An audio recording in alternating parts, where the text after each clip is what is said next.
Hello everyone, I am a novice YouTuber, an ordinary young person living in Shanghai. I originally aspired to become an outstanding YouTuber, but it's been 11 years since I registered, and I haven't uploaded any videos.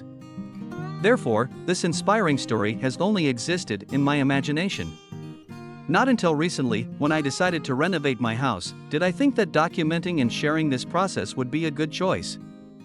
I personally have not participated in any renovations, so I only learned some related knowledge online. From what I understand, there are two types of home renovations. One is to fully entrust the project to a decoration company, where you don't have to participate from start to finish, just give them your ideas and the keys.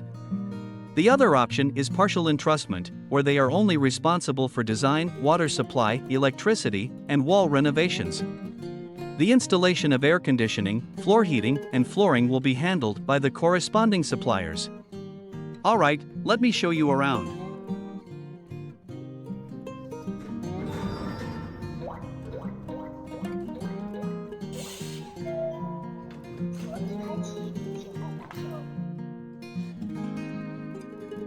As you enter, you'll find the kitchen and dining area.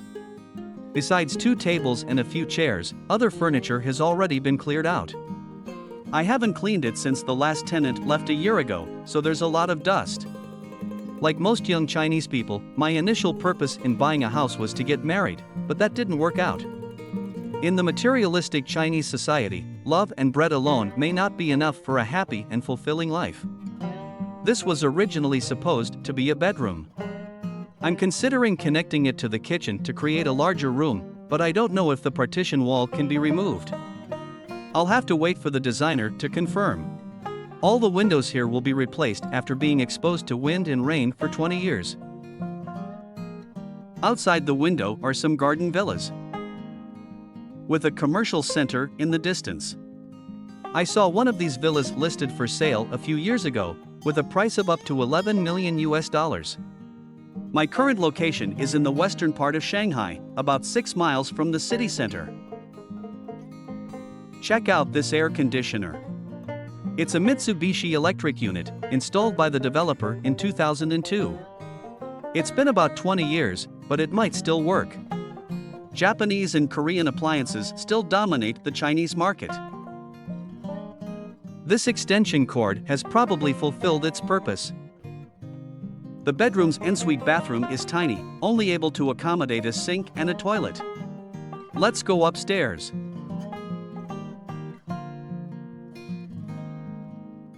This is the hallway on the second floor. The staircase design is unreasonable, taking up a lot of space. I will definitely remove it and replace it with a more logical layout. The red sticker in this room signifies that newlyweds once lived here. Speaking of which, I only learned about their situation when the previous tenant was moving out. They came to Shanghai from the north to work and supply alcohol to nearby entertainment venues and restaurants.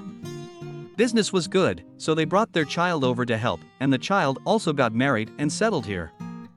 They even planned to buy a house in Shanghai and move there together.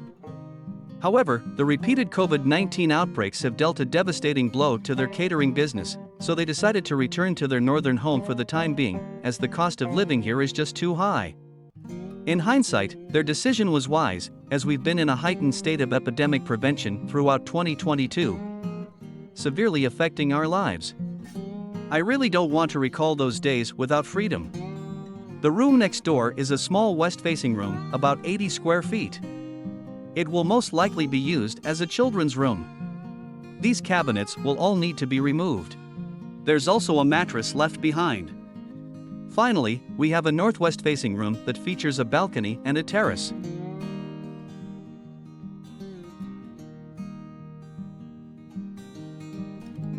Judging by the size, it should be the largest room. However, it seems unsuitable as a bedroom, so I'll have to consult the designer for alternative solutions.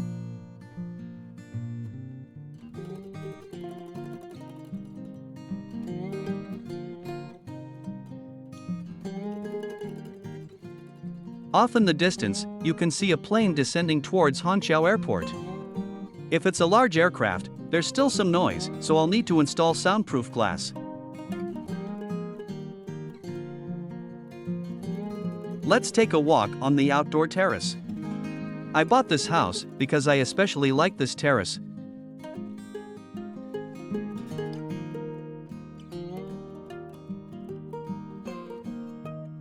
Since the airport is nearby, there's almost no obstruction in the view.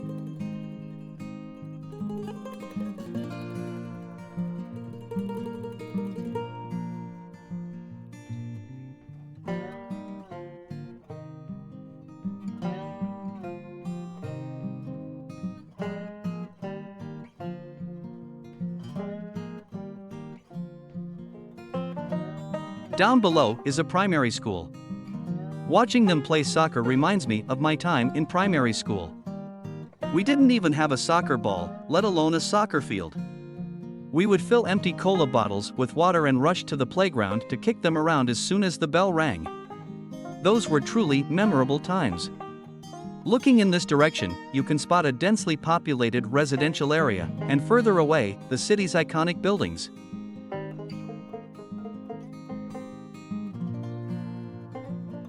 That's it for today's filming. Now I have to go back and learn how to edit videos. See you next time.